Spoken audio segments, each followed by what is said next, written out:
पहले मुख्य समाचार। झारखंड में विधानसभा चुनाव के पहले चरण के लिए अधिसूचना जारी होने के साथ नामांकन भरने की प्रक्रिया शुरू। सर्वोच्च न्यायालय ने कहा, बाल विवाह निषेध अधिनियम को व्यक्तिगत कानूनों द्वारा बाधित नहीं किया जा सकता।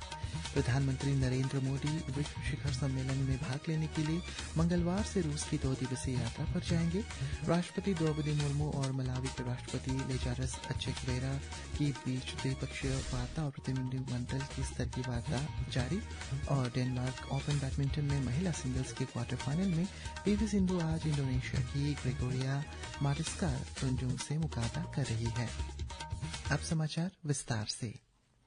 झारखंड में निर्वाचन आयोग ने विधानसभा चुनाव के पहले चरण के लिए आज अधिसूचना जारी कर दी है। इस चरण में 13 नवंबर को 43 सीटों पर मतदान होगा। झारखंड विधानसभा चुनाव के लिए एनडीए के सहयोगी दलों के बीच सीट शेयरिंग फॉर्मूले की घोषणा कर दी गई है। राज्य के चुनाव सह प्रभारी हिमंता विश्व शर्मा ने रांची में कहा है कि भारतीय जनता पार्टी 68 सीटों पर चुनाव लड़ेगी, जबकि 10 सीटें आजसू पार्टी को दी गई है। जमशेदपुर पश्चिम और तमाड़ की 2 सीटें जनता दल यूनाइटेड को दी गई है। चतरा की 1 सीट चिराग पासवान के नेतृत्व वाले एलजेपी को दी गई है। निर्वाचन आयोग ने उम्मीदवारों के लिए पहली बार ऑनलाइन नामांकन की सुविधा प्रदान की है। उम्मीदवार ऑनलाइन नामांकन पत्र भरकर जमानत राशि जमा कर सकते हैं। शपथ पत्र भी ऑनलाइन भरा जा सकता है। नामांकन पत्र भरने के बाद इसका प्रिंट आउट लेकर नोटरी से सत्यापित कराकर रिटर्निंग अधिकारी के समक्ष प्रस्तुत किया जा सकता है। झारखंड के मुख्य चुनाव अधिकारी के रवि कुमार ने कहा कि नामांकन फॉर्म ऑनलाइन पोर्टल suvidha.eci.gov.in पर उपलब्ध होगी। उत्तर प्रदेश विधानसभा की 9 सीट के उपचुनाव के लिए भी अधिसूचना जारी हो गई है। हमारे संवाददाता ने बताया है कि नामांकन 25 अक्टूबर तक भरे जा सकेंगे। केंद्र शासित प्रदेश जम्मू कश्मीर में सरकार ने आज नवनियुक्त मंत्रियों के विभागों की घोषणा कर दी है। राजभवन की विज्ञप्ति के अनुसार उपराज्यपाल मनोज सिन्हा ने जम्मू कश्मीर प्रशासन में विभिन्न मंत्रियों की विभागीय जिम्मेदारियों को रूपरेखा तैयार की है। उप मुख्यमंत्री सुरेंद्र कुमार चौधरी लोक निर्माण, उद्योग और वाणिज्य, खनन, श्रम और रोजगार तथा कौशल विकास के प्रभारी होंगे। सकीना मसूद ईटू स्वास्थ्य और चिकित्सा शिक्षा, स्कूली शिक्षा, उच्च शिक्षा और समाज कल्याण का प्रभार संभालेंगी। सर्वोच्च न्यायालय ने कहा है कि बाल विवाह निषेध अधिनियम को व्यक्तिगत कानूनों द्वारा बाधित नहीं किया जा सकता है। न्यायालय ने कहा है कि बाल विवाह जीवन साथी स्वयं चुनने की इच्छा का उल्लंघन करते हैं। मुख्य न्यायाधीश डीवाई चंद्रचूड़, न्यायमूर्ति जेबी पारदीवाला और न्यायमूर्ति मनोज मिश्रा की खंडपीठ ने देश में बाल विवाह की रोकथाम कानून के प्रभावी कार्यान्वयन के लिए दिशा निर्देश भी जारी किए हैं। प्रधानमंत्री नरेंद्र मोदी 16वें ब्राजील, रूस, भारत, चीन और दक्षिण अफ्रीका ब्रिक्स शिखर सम्मेलन में भाग लेने के लिए इस महीने की 22 तारीख से रूस की 2 दिवसीय यात्रा पर होंगे। खजान में होने वाले शिखर सम्मेलन का विषय वैश्विक विकास और सुरक्षा के लिए बहुपक्षवाद को मजबूत करना है। यह सम्मेलन प्रमुख वैश्विक मुद्दों पर चर्चा करने के लिए महत्वपूर्ण मंच प्रदान करेगा। विदेश मंत्रालय ने एक बयान में कहा है कि यात्रा के दौरान प्रधानमंत्री मोदी के ब्रिक्स सदस्य देशों के अपने समकक्षों और आमंत्रित नेताओं के साथ द्विपक्षीय बैठक करने की भी उम्मीद है।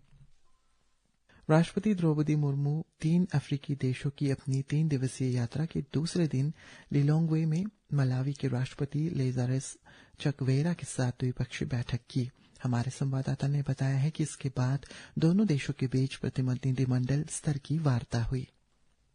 उपराष्ट्रपति जगदीप धनखड़ ने कहा है कि मानवाधिकार हमेशा से भारत के नैतिक ताने बाने में शामिल रहे हैं। नई दिल्ली में राष्ट्रीय मानवाधिकार आयोग NHRC के स्थापना दिवस कार्यक्रम को संबोधित करते हुए श्री धनखड़ ने यह बात कही। उन्होंने कहा है कि संविधान की प्रस्तावना सभी नागरिकों के लिए न्याय, स्वतंत्रता और समानता का अधिकार प्रदान करती है, जो मानव अधिकारों का सार है। रक्षा मंत्री राजनाथ सिंह ने कहा है कि गैर पारंपरिक युद्ध ने रक्षा क्षेत्र में नई चुनौतियां खड़ी कर दी है। रक्षा मंत्री ने आज नई दिल्ली में dare to dream innovation contest के 5वें संस्करण के शुभारंभ के अवसर पर यह बात कही। नवाचार के प्रति सरकार की प्रतिबद्धता का उल्लेख करते हुए श्री सिंह ने रक्षा क्षेत्र में अनुसंधान और विकास के बढ़ते महत्व पर जोर दिया। केंद्रीय सूचना और प्रसारण राज्य मंत्री एल मुरुगन ने आज बेंगलुरु में मंत्रालय के तहत कार्यरत मीडिया इकाइयों की गतिविधियों की समीक्षा की। उन्होंने किसानों, महिलाओं और छात्रों के लिए चलाए जा रहे कार्यक्रमों की जानकारी मांगी।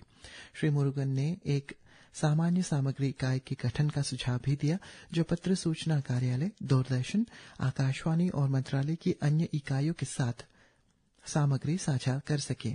उन्होंने दूरदर्शन और आकाशवाणी से महत्वपूर्ण मंदिरों में हो रही गतिविधियों को कवर करने को कहा। उन्होंने सलाह दी है कि सार्वजनिक प्रसारक को महत्वपूर्ण मुद्दों पर जानी मानी हस्तियों और वरिष्ठ राजनीतिक नेताओं के विचार जानने चाहिए और ज्वलंत मुद्दों पर बहस भी आयोजित करनी चाहिए। प्रधानमंत्री नरेंद्र मोदी कल नई दिल्ली में कर्मयोगी राष्ट्रीय शिक्षण सप्ताह NLW का शुभारंभ करेंगे। सप्ताह के दौरान प्रत्येक कर्मयोगी कम से कम 4 घंटे की शिक्षा का लक्ष्य प्राप्त करने के लिए प्रतिबद्ध होगा। यह सप्ताह व्यक्तिगत प्रतिभागियों, मंत्रालयों, विभागों और संगठनों द्वारा विभिन्न प्रकार की भागीदारी के माध्यम से सीखने के लिए समर्पित होगा। सप्ताह के दौरान प्रख्यात वक्ता अपनी विशेषज्ञता से जुड़े विषयों पर व्याख्यान देंगे।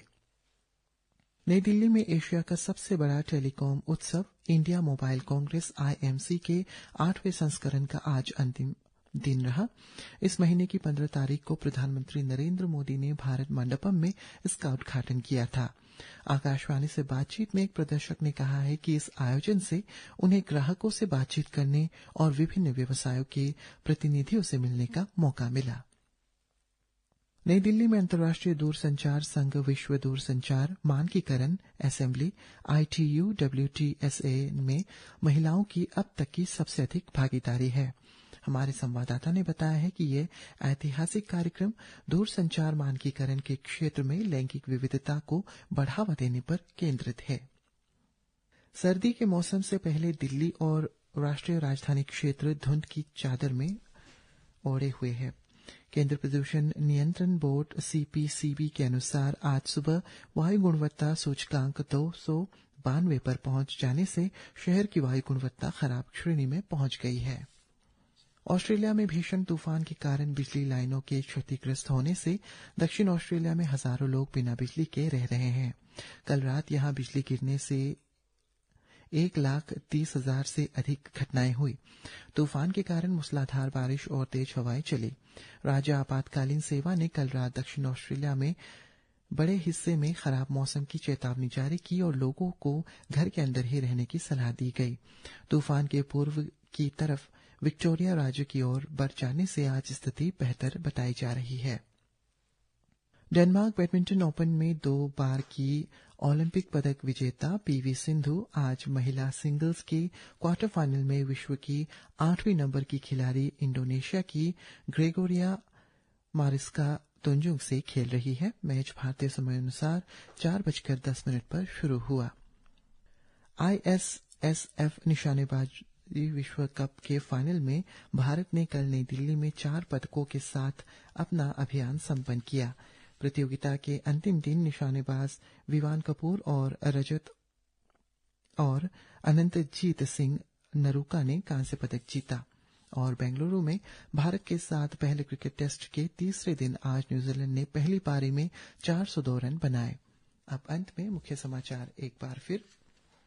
डेनमार्क में विधानसभा चुनाव के पहले चरण के लिए अधिसूचना जारी होने के साथ नामांकन भरने की प्रक्रिया शुरू। सर्वोच्च न्यायालय ने कहा बाल विवाह निषेध अधिनियम को व्यक्तिगत कानूनों द्वारा बाधित नहीं किया जा सकता। प्रधानमंत्री नरेंद्र मोदी ब्रिक्स शिखर सम्मेलन में भाग लेने के लिए मंगलवार से रूस की 2 दिवसीय यात्रा पर जाएंगे। राष्ट्रपति द्रौपदी मुर्मू और मलावी के राष्ट्रपति लेजारस चकवेरा के बीच द्विपक्षीय और प्रतिनिधिमंडल स्तर की वार्ता हुई। इसी के साथ ये समाचार बुलेटिन समाप्त हुआ। नमस्कार।